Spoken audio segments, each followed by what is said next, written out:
یہ بہن سے میری گزارش ہے، اور اسی طریقے سے اور بھی کوئی جو مجبور شخص ہوتا ہے بہت زیادہ، کہ اس کے پاس نصاب کے برابر رقم تو ہے لیکن خود اس کے دیگر اخراجات ایسے ہیں اور اتنا وہ پریشانی کے عالم میں ہے کہ اگر وہ زکوٰۃ نکالتا رہے تو خود گھر کا خرچہ مشکل ہو جاتا ہے، دیگر مسائل ہوتے ہیں۔ تو اللہ تبارک و تعالیٰ بہرحال ہماری مجبوریوں کو جانتا ہے۔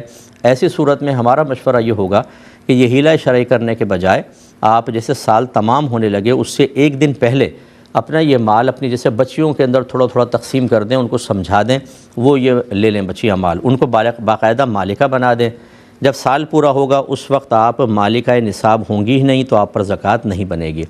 پھر اس سے ایک دو دن بعد بچیاں آپ کو تحفتاً وہ پیسہ واپس کر دیں یا سونا آپ کو واپس کر دیں، وہ آپ کی ملک میں آ جائے گا۔ تو لہٰذا سال کے اینڈ میں چونکہ نصاب کمپلیٹ نہیں تھا، چاہے شروع کے اندر ہو تو آپ پر زکوٰۃ لازم نہیں ہوگی۔ اس طریقے سے آپ یہ کر لیں، یہ بیسٹ ہے۔ آپ ساس کو دیں گی پھر وہ واپس آپ کو دیں گی، ہو سکتا ہے کہ پھر اس میں آپ سے کوئی شرعی لحاظ سے کوتاہی قباحت ہو جائے، تو بہتر یہ والا طریقہ ہے کہ آپ اس طرح کر لیں، انشاءاللہ آپ بری ذمہ رہیں گی۔